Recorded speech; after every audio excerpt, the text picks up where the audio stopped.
Hello everyone. Today we are going to go over some info on how stats work in Yakuza Like a Dragon, as well as a new kind of social system which definitely seems a little Persona-esque. So first we're going to talk about what they are calling human power, which is kind of how their stats work. You have a general human power level and different stats within it. As you can kind of see in this screen here, you level up different things. So again, thinking of Persona, which is an RPG that kind of does it, where here's your knowledge, here's your courage, and you each have levels for that. Reminded me somewhat of that. So let's get into it. So they mention that your human power are going to be split into 6 parameters. They're called passion, mentality, cheerfulness, kindness, intelligence, and style. When you increase those stats, that is how you unlock new battle classes that you can then get at the Hello Work building. And it also, the higher the level, it will let you converse with people that you may not have been able to before, which again is actually a Persona thing where certain characters will you can only advance a conversation if you have a certain level of courage or whatever.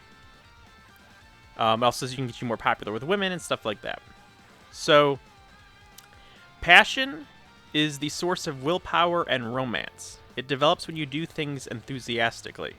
So again, some of these are vague in terms of exactly what action would be considered an enthusiastic action over the course of playing a Yakuza game. You know, not entirely clear, obviously.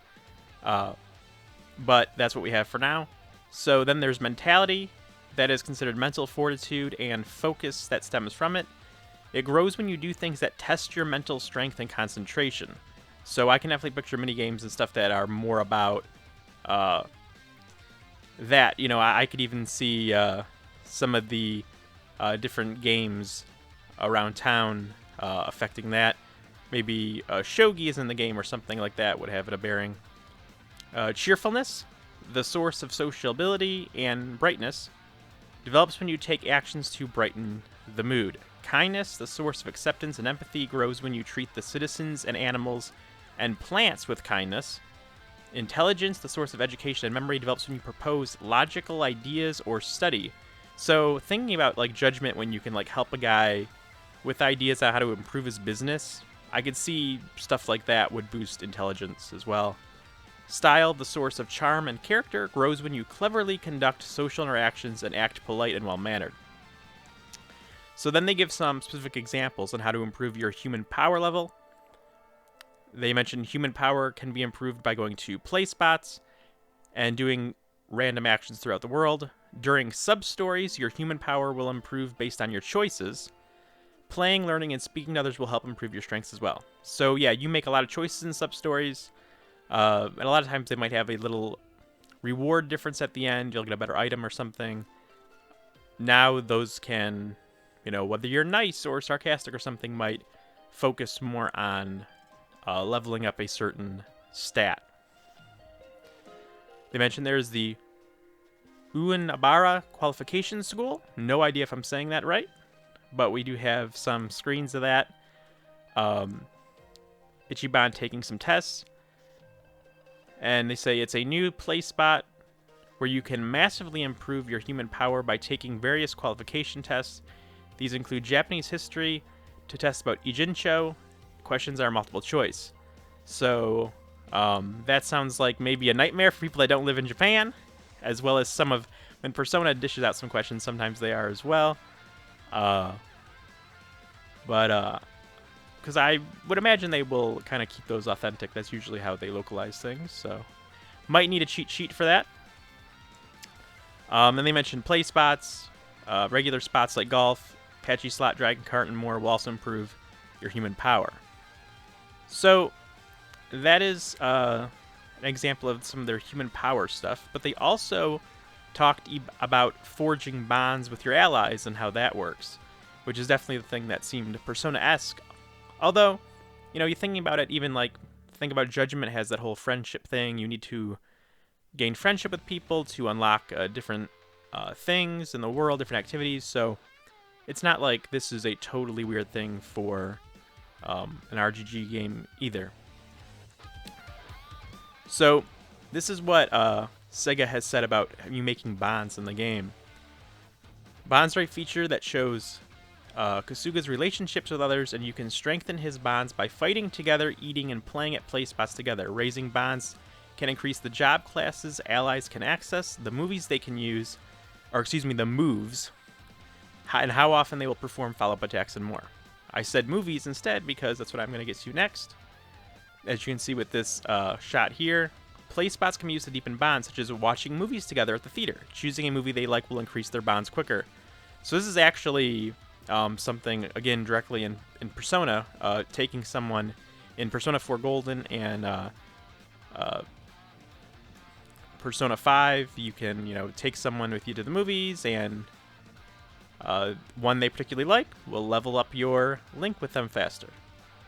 Eating together, same thing. When eating together in Yokohama, you can trigger party talks with party members, and if you choose the right combination of food, it can deepen your bond more. So it'll unlock kind of a unique conversation, make the right choices. Again, this could be like hostess dating in a way. You could think of it like that.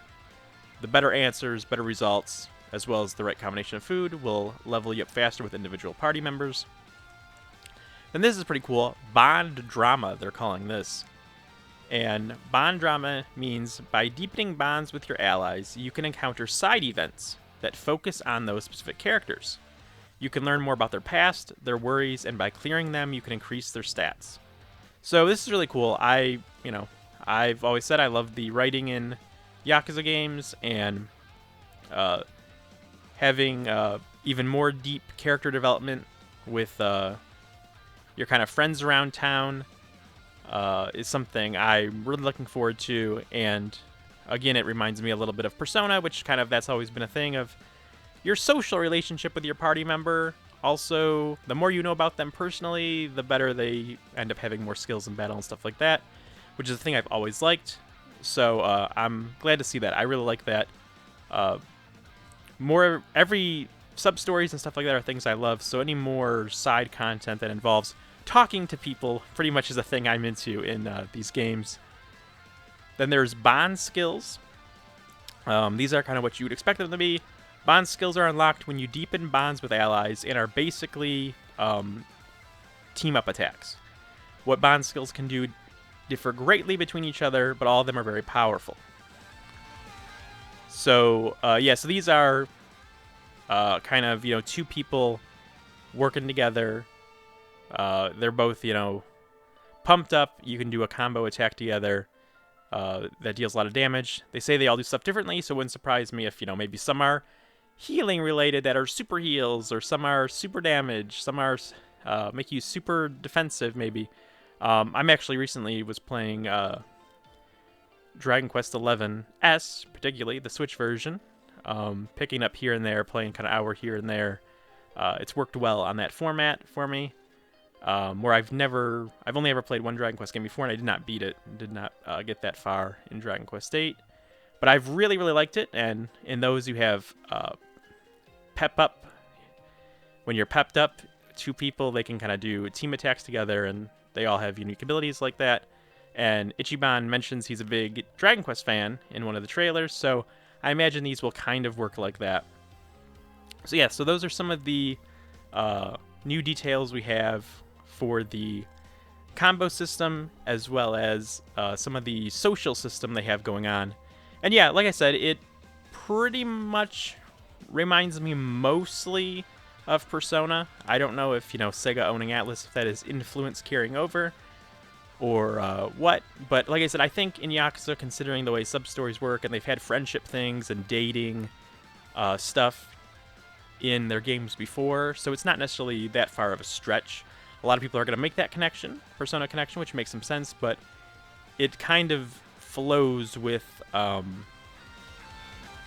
kind of some of the stuff Yakuza's always been about, so it doesn't really seem that random to me for it to have some Persona-like stuff, considering how character-focused Yakuza is as a franchise to begin with. So yeah, I like what I'm hearing. surprise, surprise, as someone that would probably put Yakuza and Persona both in their top 5 favorite franchises. Obviously, I don't mind the sound of this, but yeah. Feel free to let me know what you think. I think I've always liked this stuff. If you're going to make an RPG, I'd rather have this type of stuff in it, as character development and stuff is some of the most important stuff I feel like in an RPG. But we'll see how it goes. So, thank you guys for watching. If you enjoyed the video, please like and subscribe. And we'll see you next time.